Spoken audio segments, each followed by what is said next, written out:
Well, we are back. Another episode here, Minnesota Rack Stars podcast. And today I have with me my neighbor, Nick Retka. Howdy. Nick, thanks for being here, man. I appreciate it. Not a problem. I know it was a lot of work to get over here, but Yeah. I sucked it up and I came over here for you, Joe. Yeah. But you burned a lot of gas driving over here. My legs are sore. Nick and I actually share the same driveway. And I guess that's where we're going to start is, well, first, I'm going to let you introduce yourself, and then I'm going to go right after that. So go ahead, let everybody know who you are, and kind of what you do for a living. Well, my name is Nick Retka. I've been in this area my whole entire life, the central Minnesota area. Hunted since I turned 12 years old, and I could actually be out there legally. Well, I would always go sit with the parents and Yep. stuff. I'm sure you did that as Oh well yeah. too, Joe. But yeah, just had an itch from the very beginning. Dressing up as a hunter when you're in diapers Yeah. practically for Halloween, and you got a little grunt call you're blowing around the house when deer season comes around. But Gi- yeah, Give me it real quick. Being you're talking about going hunting with your family. Give me the best memory you have of before you could carry a weapon, going out there, whether it was with your dad or your mom or whoever. Give me your best story real quick, just to get things oh rocking. yeah, I already know this one right away. So I was probably, I don't know if I was 10 or 11. I know it was very close to being right before I could go out there myself. But I was sitting with my mom, and it was just that perfect November morning, nice and cold and just crisp and quiet in the woods. And from a long distance away, I heard the step, step, step, Yeah. stop, step, step, step, step, step, stop. And I nudged my mom. I'm like, there's a deer coming. And she's like, I don't hear anything. I'm like, it's over there. Yep. And pretty soon, this buck just comes trotting in. And still to this day, it's the biggest buck she's ever shot. Oh wow. It's a 5-year-old buck. Just it was super messed up. It had 4 points on one side, 3 on the other, and Yeah. actually had a brow tine and came up and just forked on the one side, and the other side was kind of this messed up 4-point side, but just heavy on those bases. Such a cool deer, and this thing trots right in front of us, and just stops. My mom's so excited, like she just sees this big body deer and Yeah. big rack, and she just stands up and boom, deer doesn't move. Boom, deer runs about 10 yards, stops and just looks at us again. She racks another one. Boom, doesn't move again. Racks another one. Boom, and then just takes off running. And I'm like, you got him. Yeah. And she wasn't sure, but we end up waiting a little bit, and I said we got to go look for blood. So we get down, we go walk over there, and we found blood right away, and we only walked like 10 more yards and could see him over there. And Sweet. yeah, dad came over, and it was just cool. It was such a big deer to be a part of at such a young age, and that Yep. definitely helps have the passion, instill the passion right out of the gate. No doubt. And as you could tell already, that Nick's family is big into hunting, and obviously that's where he gets it from. But I'll let you continue with your little introduction. Oh yeah. So Sorry to cut you off. no, it's good. It's good. I don't get to tell that story too often. But yeah, so I actually just recently got into fishing guiding. So I work with another guy out of Brainerd, and I have my own guide service called the Fish Guide Service, and been running a lot of trips this year for a little bit of everything: walleyes, muskies, bass, pike, just everything in that Brainerd Lakes area. But that's been a lot of fun, and I'm looking forward to already doing it again next year because this season's really winding down. But there's still some good fishing left to be had. I'm pretty excited. I got just booked a couple trips late in October for some muskie, so that should be a good time. Yeah, and what I find interesting is the amount of people that you guide that are from out of state. Oh yeah, yeah, that's like 50%, I would say, if not more. What's the I mean, what was it? DC? Did you have somebody from, was it Washington just Washington? D.C., Yeah. Florida, Texas, Illinois, Indiana, Wisconsin, Iowa, Colorado. Um, I think that might be it for this year. Sure, But I had repeats from all of those states, actually. There was multiple from all of those sure. states. Oh, and Missouri. Missouri, I actually had a bunch from Missouri. What species do you target? Oh, walleyes is obviously most people's go-to in Hmm. this area, but my favorite are probably the smallmouth bass and muskies for sure. Yeah, you guys will have to go over and check out Nick's Instagram page because he's got some pictures of some monster fish that either he's caught himself or has helped guided people uh, in catching. But yeah, we'll have to get out again. You took me out once last year, and we were out on the river, and yeah, it was all new to me, fishing for muskie, and we actually had one follow all the way You up to the did. boat, and I panicked a little bit, and I think I set the hook before I was even in its mouth. So we'll get one eventually here, but I just kind of want to talk about how we met and um, how we ended up right here essentially, and what it was. My wife and I were looking for a house to live and buy, and we always wanted some property. We always wanted to be out in the country, and um, I was looking in the area that kind of split, our two jobs. And I was looking in that area, and all of a sudden I saw a place come up for sale. And um, what I like to do if there's a piece of property or a house or something that I'm looking to purchase as I start contacting people through Facebook and other social media platforms just to kind of get a little insight on the area, what it's about, who the neighbors are, get to know the neighbors before you move there, right? And Nick was one of the guys I reached out to, not knowing him, and he kind of figured out who I was, and he knew that I like hunting. We started talking hunting right away. I'm like, well, these are gonna be some good neighbors to have if I can get this place, and yeah, Nick kind of led me in the right direction and helping me purchase this place here. And if it weren't for him and the help that he gave me along the way, we wouldn't be sitting here right now in what I call a dream home and a dream property. I mean, I got 43 acres here. I got a nice house, and we're right in the country. And from where my wife works and where I work, it's like 20 minutes apiece. She goes north and I go south, and it lines up just perfectly. But yeah, to start things off, I mean, if it weren't for you, I wouldn't be sitting here right now. So I got to thank you for that. Just hyping you up with all them deer pics. Yeah, right, right, exactly. Well, let's get into it. Kind of our topic for tonight, and we're going to kind of talk about some of these bucks we're going to be going after this year, and we both hunt multiple permission properties. The bucks that we're going to be talking about aren't even on our properties here. they're No, they're not. they're on different pieces of ground, and um, let's talk about this property a little bit, um, and some of the history that you have maybe on this property and what you've learned about this property throughout the years. Yeah, so obviously, permission pieces, you don't get to do hardly anything to it whatsoever. Recently, though, I've actually been able to plant a food plot the last couple of years back there, just paid for the ground and put that into beans, corn, and whatever else I could get to grow there. So that's been a change over the last couple of years, but I've been hunting this land for quite a few years with zero changes to the property ever, just hunting off of crop rotations. And a lot of times it really didn't change. It kind of stayed the same.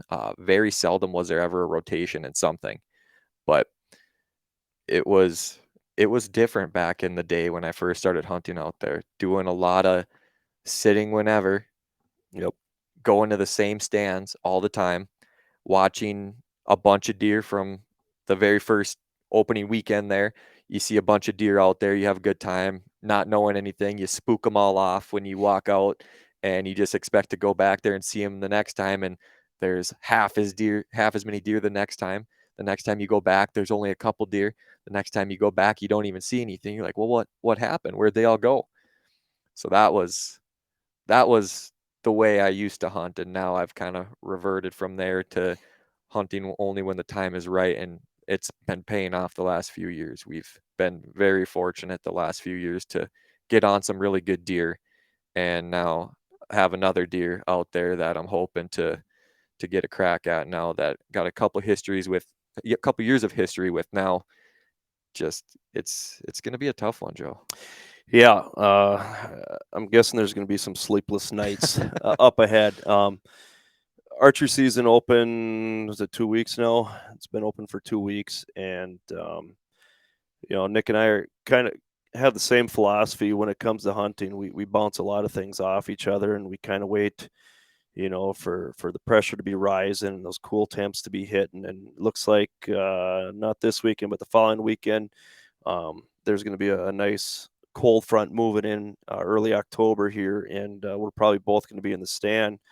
But what have you done this year to prepare for the news that you heard today, kind of confirming that the buck you've been going after is still out there? So Obvious, what have you done? obviously not enough, because Right. I should have known about them already. Right. But yeah, had a few issues with some cameras earlier this year, which I got a little frustrated with. Ended up not putting out as many as I normally do, which now is obviously a mistake. That was a decision I'm regretting now. But hopefully, with the information I've gathered over the last few years, I can at least take a step in the right direction. I did go out there now, threw a couple more cams out in the area I'm thinking will be my best opportunity. It's just such a weird spot, and I don't know if I just don't know it. Like if this deer is kind of surprising me with what he's doing and not following the norm of all the other deer I've ever seen out there, but he's really eluded me, over the last few years. Uh, I mean, get some pictures early. He kind of disappears. The one year when he actually had the biggest rack, I get a random picture of him further away from where I even plan on hunting, but still part of the property. And it was broad daylight Mhm. in probably like the early 20s of October. I think it was like the 21st or 22nd, if I remember off the top of my head. And yeah, we just cruising by through there. And I've never had a picture of him on that camera ever since. And that was the only picture. That year, that was the only picture of him as well on that camera. So it's weird. I just know I'm not where I'm concentrating my efforts isn't really close to his core. Yep. But he still is showing up. And we've talked about where we thought he might be, and kind of the news that you heard today, kind of confirms like that's kind of that area he's hanging out. Right. Um, let's give our listeners a little peek or explanation on what he looked like last year. We don't know what he looks like this year yet. No, not yet. We have no clue. But let's tell everyone what he looked like last year. Last year, he was a mainframe. Just a straight typical 11. Mm-hmm. 6 on one side, 5 on the other, and pretty heavy in the beams. Not super tall on the tines, but just a solid buck for around here. Probably still in that 160 Mm-hmm. caliber, right around that 160 mark. Tough to tell a couple inches one way or another. Could be high 50s, could be low 60s. But the year before, Joe, that was Yeah. Tell him what he was the year before.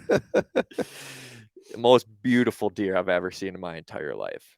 Just straight 6x6. Every tine looked almost perfect. Yep. And that was the year that he actually daylighted in that camera in Mm-hmm. October there. But I just could never figure out any sort of way to hunt him. And what he was doing made no rhyme or reason.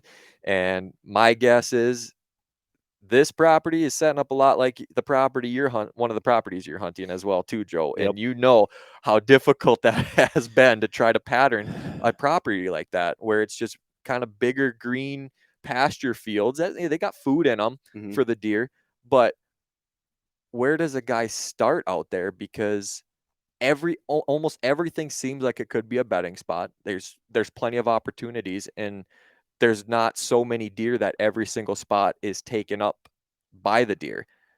So it seems like to me they rotate. They'll like bet here one day, here the next, there the next, and it's all kind of based on wind directions. You're exactly right, and I kind of learned this when I was hunting out in South Dakota.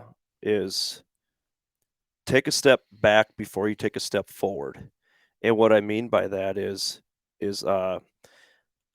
hunt the outer edges, do your scouting, and then go in for the kill. You know what I mean? And that's what I like to do out in South Dakota. You know, that first morning, that first evening, you know, if I get a 4-day trip, that's usually what I plan out there is a 4-day trip. Morning one, night one, I am up top glassing and I'm looking to see where they're at. And I can see a long ways out there. And and I will tell you this that they're not in the same spot every night. You know what I mean? They're Yep. just not. They're not. And this like I said, I hunt multiple permission properties, but this one property in particular that I'm going to be hunting a decent amount this year because I got a decent shooter on camera right now. Um, Last year was my first year hunting it, and I went into the spot that I thought was going to be the best spot on the farm, right? And I go in there, and I wasn't seeing anything, and I'm like, "This is a phenomenal spot." Okay, it's a ridge. It's a funnel with hardwoods because there's field on both sides. I mean, everything you could ask for, especially come rut. You know, you got some food there that's secluded. It's in the back of the timber. It drops down into a swamp, so you got bedding down below, and you got the ridge up top. You know, for those cruising bucks, and that's what I was kind of thinking to hit that spot. And I would go in there and I wasn't seeing anything, and I wasn't seeing anything. And like I mentioned on the previous podcast, I was dealing with wolves as well. But this year, I I put a camera back in the spot where I picked up a couple bucks on camera the previous year here, and I'm like, you know what? I'm just gonna put that camera back up there, and wouldn't you know it, I'll get a shooter on camera right there, and he's running with another buck, and he actually daylighted this. It was Sunday of the opener, and so I'm like, okay, if he's going to daylight here, I'm going to hang a stand on the opposite side of the field, and I had to because of the wind, and I just wanted to kind of scout to see, uh, you know, where he was coming out, and then make my move. And here, I realized because deer did come out of the woods, but where were they coming out of? Right where I was walking through to go up to this prime time spot where I thought all the deer were going to be moving to. They're bedding right probably on that ridge. They're probably bedding down in that swamp grass down below, and I was walking right through them to get to a stand. And so that's kind of my thought process. If you want to be successful, take a step back before you take a step in and look at things from afar before you really dive in and try to make things happen. No, I definitely agree with that. And so my question to you is then, are you doing that only with your observation sits, or are you relying on cameras? Like what percentages would you put to each one of those for your scouting intel? Is it your sitting that tells you roughly where the majority of the deer come from? Because it's really hard to see a big buck and on its hoofs too. So are you just relying on the big buck trail cam data for kind of your patterning, or are you really looking to do observation sits on really, really good nights where you could be going in for the kill, but you're trying to just learn more in that circumstance on a newer property where you should just be sitting instead? For me, it's being out there because when I was out there the other day, I watched 4 deer go by a particular camera and I had 0 pictures that night. Like I'm not going off trail cameras. I don't care how good you know your cameras are. You can't bank everything on your trail cameras. And the thing is too with mature buck like we're going after, those things figure it out pretty fast Oh where yeah. those cameras are. And I actually have footage. Actually, Pete videoed this buck that he actually set up a trail camera. He was out in North Dakota. He set up a trail camera and he's videoing this buck coming in. And this buck goes right up to the trail camera. He's looking at. I mean, he's cautious the entire time. And that thing was so skittish of that camera. And this was a 1.5-year-old buck. You know, Was these 4.5s, 5.5s, they're gonna figure that out quickly, and they're gonna half moon around or go on the backside or something. So for me, it's being out in the stand on the right winds, like you were saying, and making sure it's bulletproof before you go in. was that camera when he put it out there? Was that right? Like there was never a camera there, and he put it there, and that was that night. Yes. Okay, Yep. Yep. that makes So there sense. might have been some scent there and stuff Yep. too, but they those deer are smart, man. I Oh, they mean, are. they know Yeah. their surroundings, and all of a sudden there's something different there. And you know, who's to say these I one day I would love to like experience the senses that deer have. It's I don't got to know be if you would, insane. Joe. I would be awesome to like even like dogs. I was thinking the other day we're up at my in-laws lake and this dog is sitting there and all of a sudden the dog starts going crazy and I'm like my guess is there's somebody here and I have no clue, you know. Hmm. So I go look out the front door. Yeah, here comes its owner and their kid Yep. coming down the hill and I had no clue that they were coming. So the senses that they have is just amazing. And what can they detect in a camera that we can't? You know what I mean? Yep. Just there might be noise or something going on in there that we have no clue about. I tell you what, I think I've learned a lot about deer senses and what a person can get away with and what a person can't by actually having a dog. I never had a Oh dog yeah. my whole life growing up. Got a dog when I was towards the end of college. Watching that thing do what dogs do and do what animals do, they always do something for a reason. Yeah. They never just go and Right. sit on its dog pillow, right? Well, some days he goes and lays on the floor. Well, why is he laying on the floor when there's a perfectly good pillow right there? Right. Or why is he laying there when he's instead of being up on the couch where it's obviously more comfortable? Well, it's because it's cooler. Okay, Mhm. well, that's kind of a deer doing the same thing, right? A deer is going to want to move with temperatures as well. And same thing with a dog's nose. You could take a dog on a walk, and all of a sudden you're walking down the middle of the road It's freaking and he out. puts his nose down and starts running right over into the woods. Yeah. And you're like, well, what's he doing? Oh, there's a deer trail right there. Well, there's fresh tracks right on the Yeah. gravel here. They they have such good senses themselves, and that's kind of what led me to believe that. Yeah, why am I ever trying to put it past a deer that a deer Yeah. can do the same thing? I feel like they can definitely sense when you step on even a tuft of clover Mhm. that's right in their food plot there and you're going to the tree to hang up the camera and all of a sudden you matted down that clover. Well, if a deer walks there that day, they see the matted down clover and they're like, well, that's goofy. Yeah. That's Yeah. not right. Yep. It's wild and yeah, if you think you're going to beat a deer's nose, good luck. Yeah, Let me ask you, what do you think your plan of attack is going to be to gather intel on this buck to try to put him down? probably trail Yeah. cameras. Yeah. As much as I don't want to just rely on trail cameras with everything else going on, it's going to be really tough to get out and do some observation Yep. sits.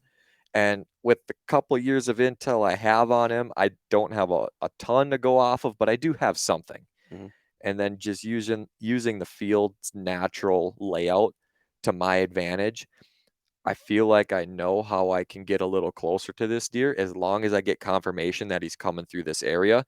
And if I get that cold front, so he comes out a little bit earlier, this field is probably where I'm planning on hunting, maybe 75 yards across. Mhm. But the only food in that 75 yards is on one side because all the rest is just grasses with nothing really in the grasses themselves. It's kind of swamp grasses. But then all the alfalfa is up towards one direction of that field. So if I can get that deer to come through the alfalfa instead of just the grasses, because that's where I think most of the other deer are going to come anyways. That's where the does and fawns are going to be walking through. That's where every deer is going to be laying its scent down is through that alfalfa. Mhm. Maybe I have a better chance of sitting that side versus the other side. And obviously wind direction can dictate that a little bit too, but I do feel like that's going to be the tendency of the deer is to stay to that side of the field, and that is kind of what I saw last year. Without running too many trail cameras over there, there was definitely a tendency for him to be on one camera versus the other. And the only reason I can put that in my own mind of why he would do that is because everything else is happening on that one side of the field. That's where all the deer are. That's where the alfalfa is. And there's no reason for him to go on the other side besides maybe security. But then again, it's iffy over there too. Is this going to be a sit where you're going to have to worry about getting busted by a doe before he comes out? For sure. Yeah, For sure. Yep. that's the tough part. Like I went out 2 nights ago and I had the perfect wind for an observation sit. It was a northeast wind, and he was going to be coming out east of me if he was going to come out, which I believe. And these does come out and they start 2 does, 2 fawns, and they start going with the wind, eating in this field. And I'm like, why are they going with the wind?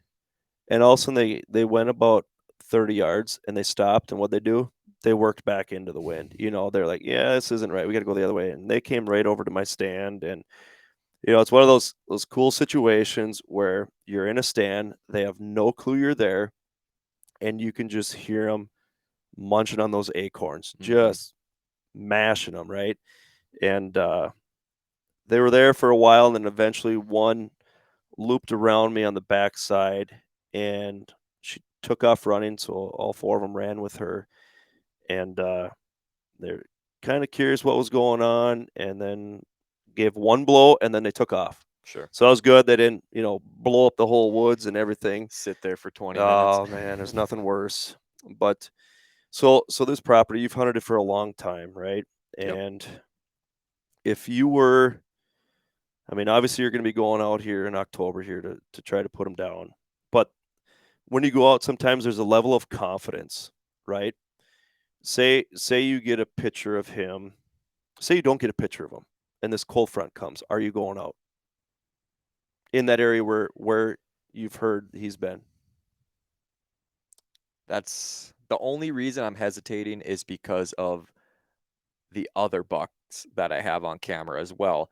And I have a better feeling that I could have a really good opportunity at that cold front coming next weekend going after that buck. So if I don't have confirmation of this buck using the field how I think he's using it in the next week leading up to there, I want to say I'm gonna go after that buck, but the other one isn't so bad either.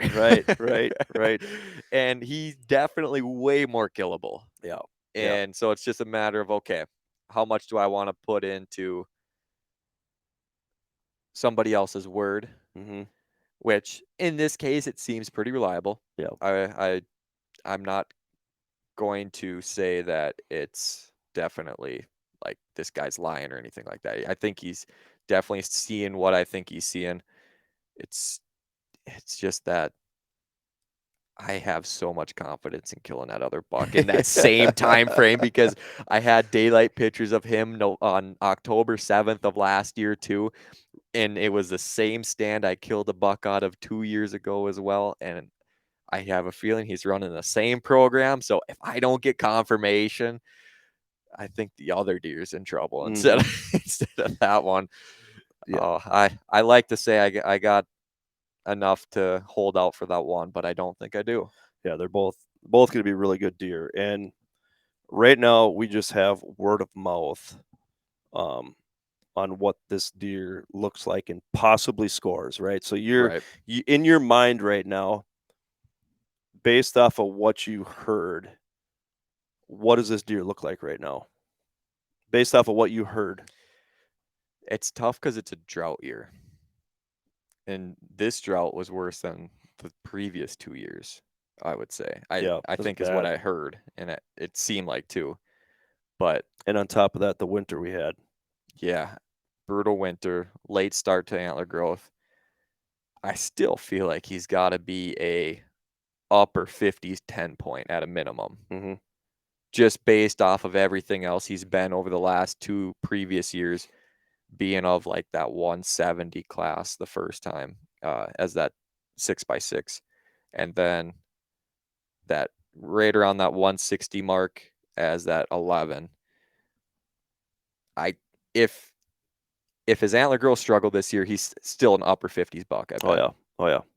Um, like you said, he was a 6x6 2 years ago. Last year he was a no, 6x5, Yep. right? Yep. And that was a drought year. Now this is a drought year again. So yeah, it'll be interesting to see, Right. but from what we kind of heard, he's a pretty good buck. Say say you don't have the intel, okay, this upcoming week, and you go out and you're not able to harvest this other buck that you were just talking about.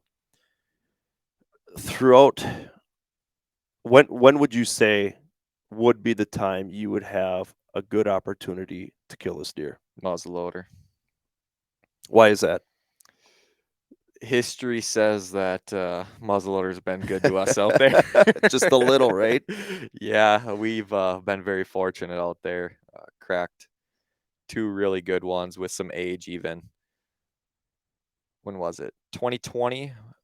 My dad got a 5x5 that was right around 160, and then 2017 I shot it wasn't quite enough points to technically be considered non-typical, but he had a bunch of junk going on, and he ended up being about 164 and a half.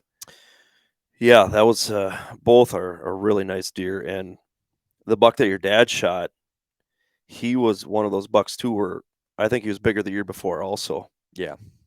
Yep. And I don't know what happened there. I guess I don't remember what the winter was like and the summer was like, but he came down a little bit, but man, has that thing got some Oh mass and yeah. some daggers for points. Yeah, that those circumferences were over 6 inches in a couple Yeah. spots.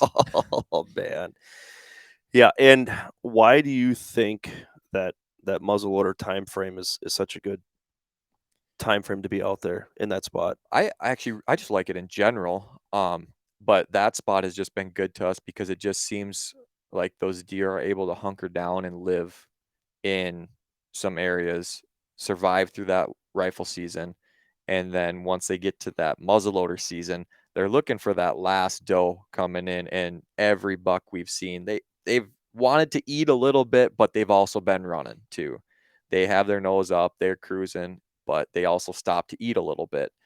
And we give them just enough food to make them stop and eat a little bit over there. That food plot that uh, I was able to plant out there, Dad shot that buck right off that food plot, and that buck daylighted 2 days in a row. And he came out the exact same way both times during that late season. And there was also a couple does and fawns running around there. And I didn't get proof that that's what he was doing, but every other buck that we see during that time frame, if it's not the big ones too, doing the same thing. They're just pushing those does and fawns around over there. I guess that's the one thing I've learned about this property through you is that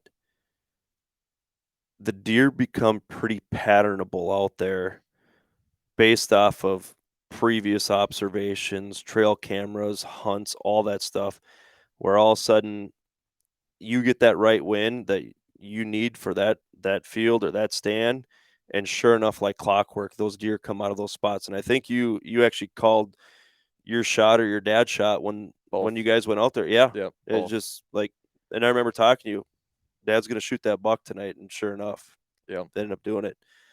Um, I actually, when I but shot mine too, uh, that was the second time I shot him when I actually killed him. But I was up in Bemidji hunting with oh some yeah, buddies, and I looked at the weather forecast and said, I got to leave, guys. I got to go home. That deer's killable tonight. I drove 2 hours back home, jump up and I literally drove straight from there, straight to the stand. I got up there, and I think it was an hour and 45 minutes later, I was pulling the trigger on them and then sending pictures to those guys. And they just couldn't believe it that I literally said I had to go to kill that buck that day. And sure enough, it worked out. so this you gathered that intel on Deercast? Is that where you? I I like I think that was Deercast. before Deercast, It was wasn't it? before That's what Deercast, I'm saying. but Yeah, it was Mark Jury's information. I, sure. I was Yeah, listening to Mark Jury back then. I actually took notes the very first time I yeah, ever heard him break that stuff down because it was just so ingenious. yeah. And it really just opened my eyes to just pay attention to that weather Hmm. and document that weather. And when I killed that buck, it technically wasn't the day that Mark Drury said would be great on his app. And if you were looking at it on that, if that app was created Sure. during that time Yep. frame. Yep. But what he just taught me was pay attention to the weather. Mm-hmm. Those deer are there for a reason, and they come to that field specifically for a specific reason. You figure out that reason, and they just became more killable. And that deer for me, it was a specific wind direction. It just so happened to be around a specific moon phase too. Both times I actually got my opportunity at him because I got an opportunity at him in late October, and then I ended up killing him a couple days into December. And both times it was right around full moon. So I don't know if that had to do with those does and fawns, starting to come in on both of those times Mm-hmm. right there too. Mm-hmm. But it, I didn't have hardly any pictures of him in between. I had one picture right after rifle season, I believe, of that buck, just telling me he survived. Otherwise, there was zero pictures of him from when I hit him the first time. I got that one picture right after rifle season, and then I killed him on December 3rd. If you had to pick, okay, you get you get a third to hunt, right, out of the entire season. It's either going to be early season, rut, or late season out there. Where do you think your best opportunity would be to kill this deer? Muzzleloader, for sure. And So that's like that end of November, early December. I just want to make this clear for people out there. Nick's not the only one that hunts this property, and he is saying that he would put all his chips in on muzzleloader. There are people that hunt it with firearms, Yep. bow, and you guys might be the only one that muzzleload it, I think. But Nope. there's other people out Yep. there. Okay, yeah, and that's where he would put all his chips in. And the reason why I think you're saying that is because not only the previous history that you have out there, but these bucks know what they're doing out on that property. They know how to get by. And I don't know if it's because of the other hunters making mistakes and they educate these deer and then they make their transition moves to, okay, it's time to take cover. And then boom, they go nocturnal or they go to a really thick spot and they find a secluded food source or whatever it is and they hunker down until it's time where they need to absolutely eat or there's that last doe coming in estrus or fawn or whatever the case might be and it just so happens to be out on that property or something, you know Right. what I mean? Right. Yeah. No, there's something going on that prevents deer sometimes. I mean, obviously, there's plenty of deer that get shot. Yep. A lot of young up Yep. and comers that get shot that are like, oh, that one hurts a little bit. Yeah. But Well. yeah, no, there's something to those bigger deer. They got some sort of system figured out to survive once they get to about that 4-year-old age class, Mm-hmm. which takes a lot to even get a 4-year-old around here Yeah. too. Yeah. The 2-year-olds are very, very vulnerable out there. The 3-year-olds get a little bit better chance. 4-year-olds, you're like, okay, this deer could be a good survivor to make it to 5, 6 years old. Yeah. Um, but I think what happens is I don't even think it's necessarily the pressure on that property. It's the pressure on the properties around there Sure. that end up pushing these deer somewhere. I don't know where, but somewhere where it just throws them so off that they just don't come back during the rest of rifle season or Mm-hmm. something. I'm not sure. It's crazy because my cousin has a buck on camera right now and I'm not lying when maybe 100 inches. It's a mainframe 8, I believe, but this deer has got to be 8 years old. I mean, we were looking at his sheds the other night, and it looks like it should be like a 2-year-old, but the bases are too big for a 2-year-old. You know what I mean? Sure. And like the brow tines are longer than the G2s. It's just, I mean, just a big burly deer, but they get trail camera pictures of them and then nobody sees them during season. And they hunt quite a bit. And there's other people that hunt, the neighboring properties, and nobody's ever seen this deer before. And it just gone. Like They get so smart, and hear me out when I say this. Yes, they're smart, but me personally, when they're 1 and they're 2 and even 3 sometimes, I think that they find these spots on accident. Oh, for sure. And all of a sudden, they're just in the right spot at the right time where they're not pressured by hunters or getting shot, and then or maybe they get shot at and then they get smart real fast, you know?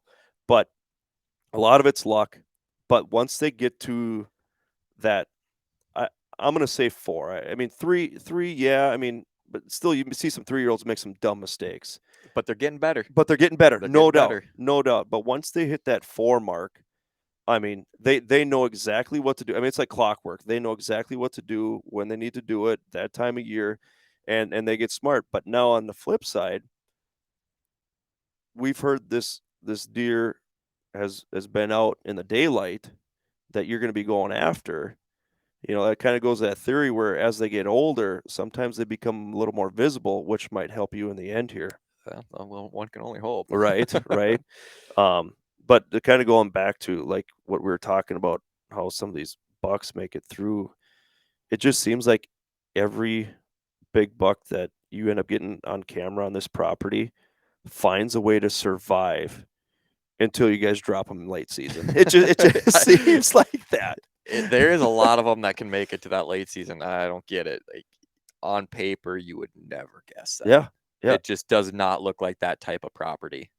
And then when you hear about all the pressure that it receives, not just from me, but it's mainly from everybody else, because I pick and choose. A lot of times it's 3, 4 sits before rifle, Mhm. and that's it. And then after rifle, I'll pick and choose another 3, 4, and that could be as many times as I hunt that property in a year, 7, 8. Right. And that's I don't know, to me, I feel like I've been more successful not only out of state, but in state seeing deer by hunting less and hunting the right weather systems and all that stuff. And then, like I said, the winds, entry, exit, getting in and out of there. I mean, just the amount of deer I've been seeing now compared to when I used to hunt. Like I was actually thinking in the stand the other night, like what in the H was I thinking hunting back in the day? Like seriously, like Oh yeah, I'd go to a stand, cut right across the middle of the field, and guess how I had to get out? Cut right back across the field again, just blowing walk things through up. the deer. Yeah, yeah. And then, complain why yeah, I'm not seeing any deer anymore. Well, like you said, do things for a reason because deer do things for a reason. They're gonna move. They're not just gonna pack up, say, hey, let's go grab a bite to eat. No, it's strategic, you know. Well, I saw 15 deer. Well, how old were they? How big were they? Were they does and fawns? Were they yearlings, 2-year-olds? What were they? Um, but if you're out there going after a mature deer, you got to do things for a reason because they're doing things for a reason. And kind of my analogy to people when I explain to them, you know, why you need to hunt the right winds and pressures and all that stuff. Let's say I got a wind blowing right into the bedding, right? And we were talking about with dogs, they can sense things, they can smell things. Deer can smell like we can see, right? I mean, we need to see things to know that they're there. They just need to smell it to know that something's there. And what I say, it's like playing cards with your cards held backwards with somebody, and they can see exactly the hand that you have. And that's what I envision if you're hunting the wrong wind. Those deer can see your cards. Pretty good, yeah, They can see your cards. They for know sure. exactly where you are, and before you even know that they're there, Right. you're showing them your hand, and guess what? The game's over.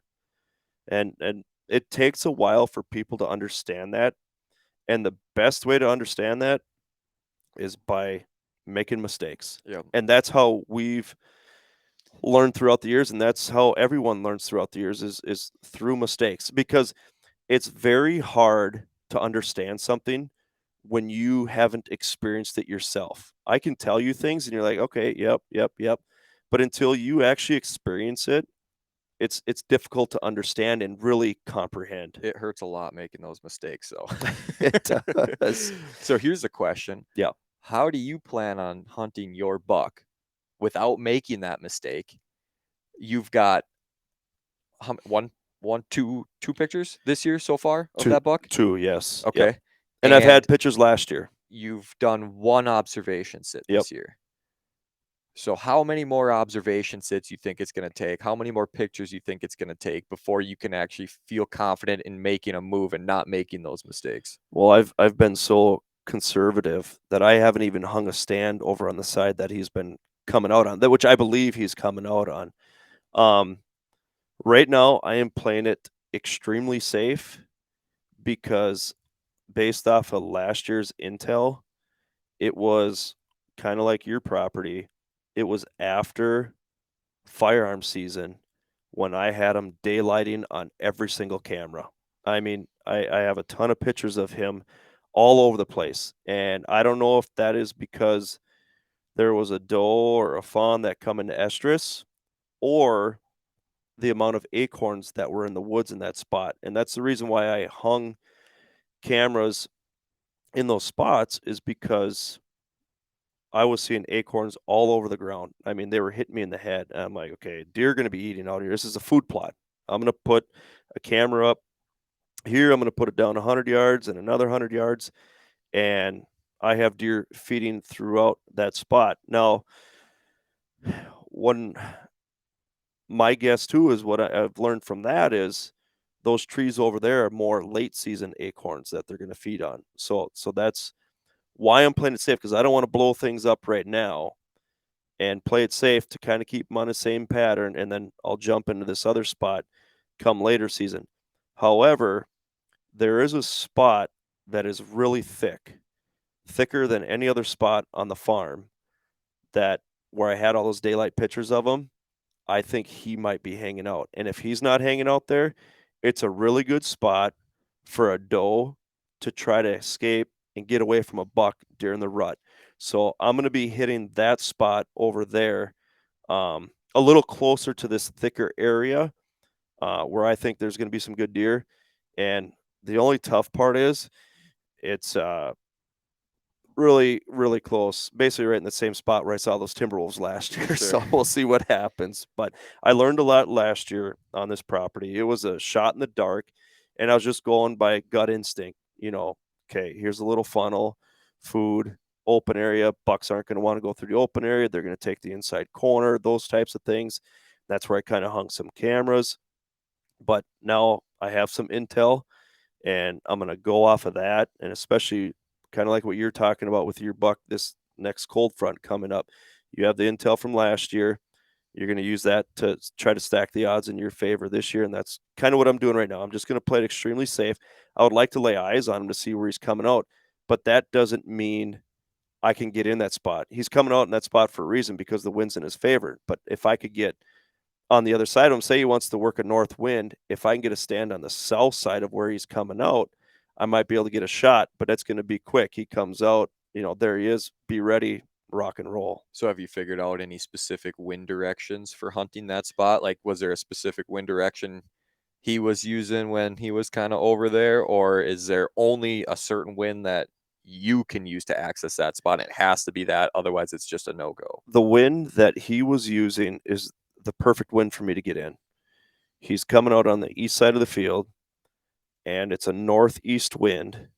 So if I loop around the bottom side of where he's coming out, my scent will be blowing in the opposite direction. But like I said, I got to be close enough to where he's coming out to get a shot.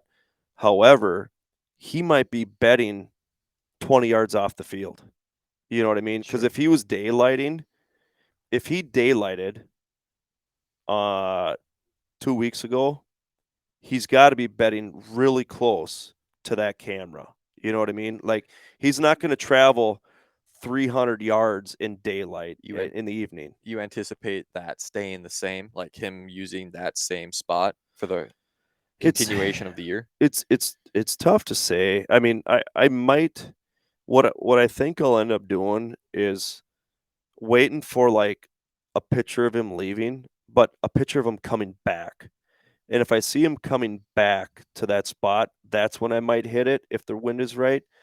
But if I see him walking away and maybe not working his way back into that spot, it's going to be tough for me to go in there. I probably need to be more aggressive, but we have a lot of time right here. I have time to try to put a plan together. I'm not just going to jump in and blow things up. Kind of like I said, that one step back, Yep. before a step forward, and Yeah, we're still in we'll see. September. Yeah, exactly. And that's why I went out there, because when you have a 4-year-old, I think he's a 4, maybe even a 5. If if you have a daylight photo of them, you got to act on it, because they're not going to be daylight for too much longer. Right. So I don't know. That's kind of my philosophy and kind of what I'm going to do. It's kind of interesting. I was talking to my cousin Ben the other day, and he's like a September hunter. Oh yeah. And that's it. He's once September's over, he kind of is just whatever Hmm. about hunting. He's like, September's my time. That's when I have my best luck. That's when I get it done. I mean, he went to North Dakota, got it done right away on that opening week there, and he's done it the year before that too, and done it in Minnesota. He's he's good in September, and I don't know if I've killed a buck in September, but some guys just, that he hunts only public land and he goes and gets after it, and you and I tend to kind of stay Yep. stay back and let things kind of formulate a plan on their own, and then we just let it develop right in front of our eyes and say, yeah, well, he just laid out the groundwork for us. Let's just go finish this off now. But he, yeah, I guess I don't know how people can do it in September. Like It, when that velvet comes off, I've just never seen anything stay consistent. you have to have a really special property to be able to hunt early season, mid season, and late For season. sure. And that's the one thing, like, I look for. My dream property will have, you know, big open egg with willows and ditches for that early season.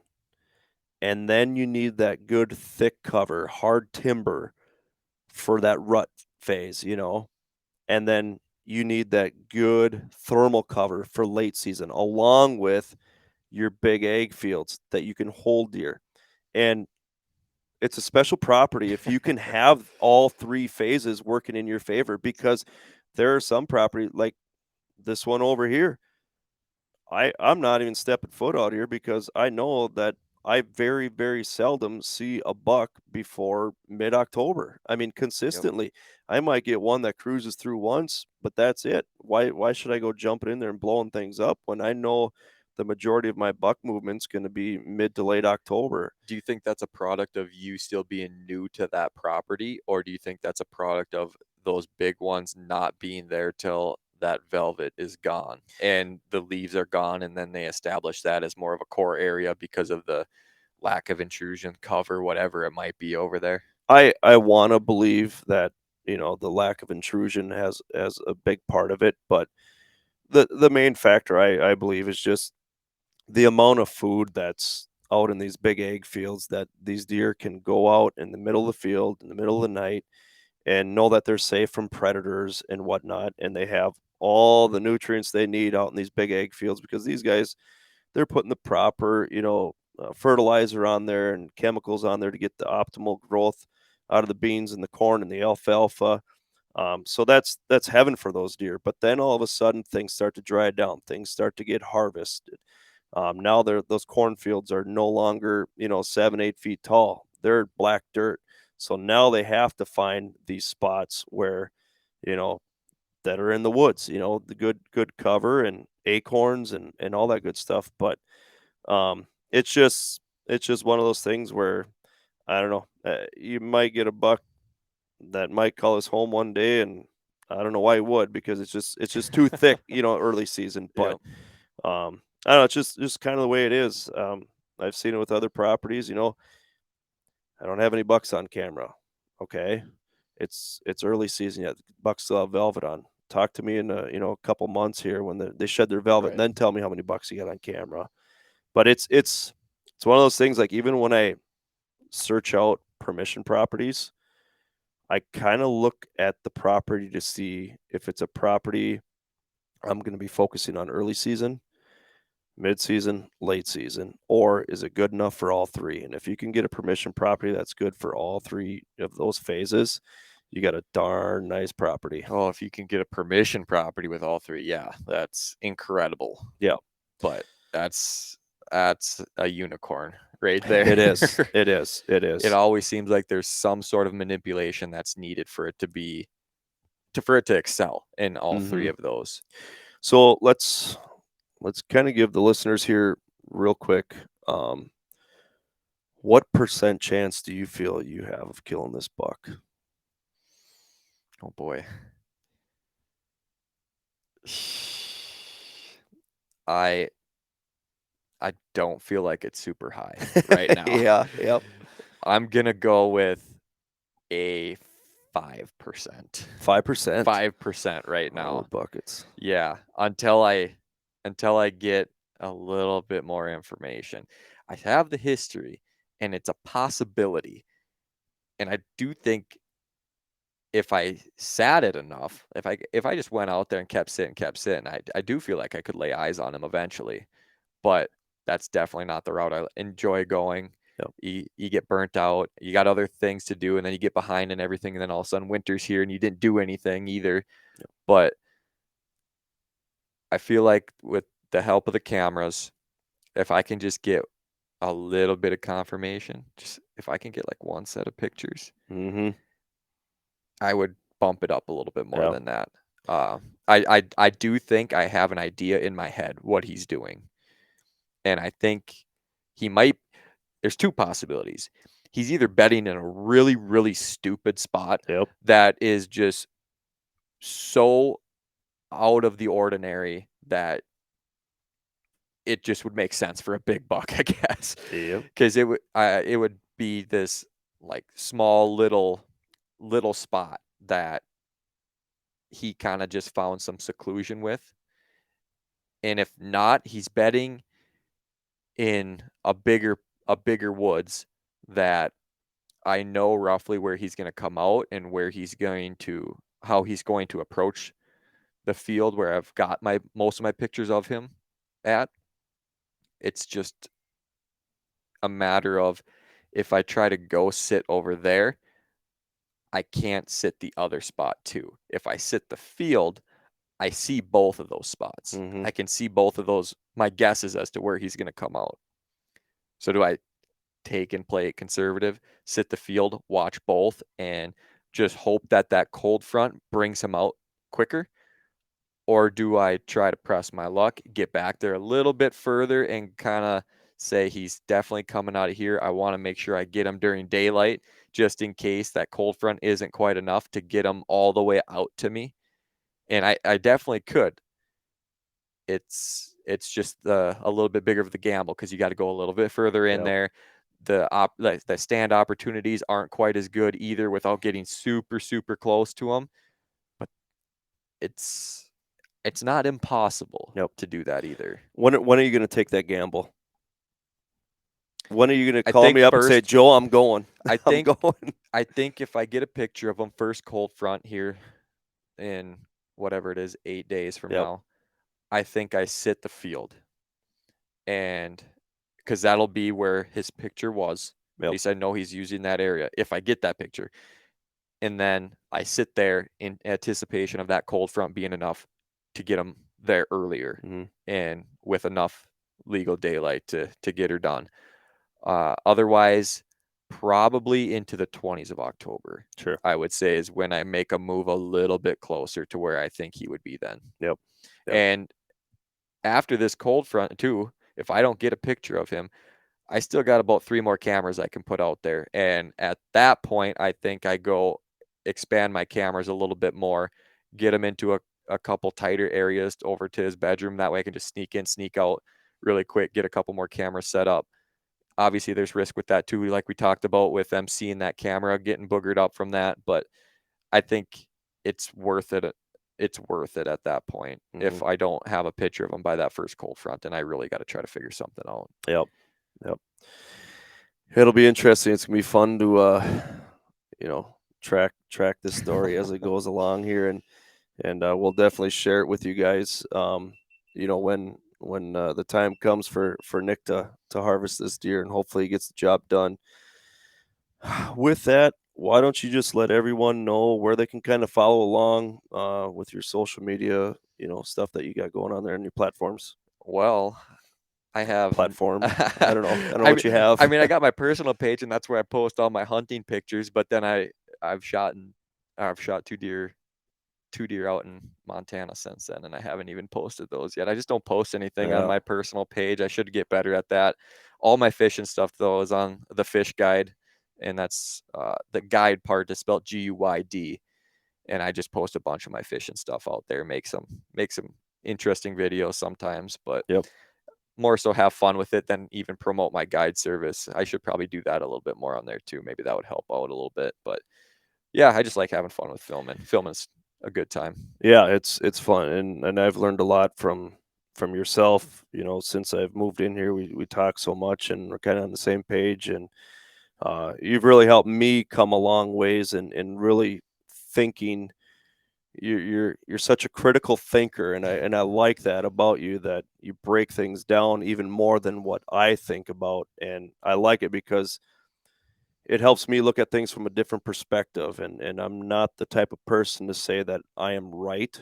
I will only say that to my daughters, where I am right. But when it comes to hunting, if there's someone out there that thinks they're right about everything, good luck, because You you're gonna get be. humbled quickly. Oh yeah, big time, Yeah. big time. So let's say somebody wants to contact you about your guide service. How do they contact you?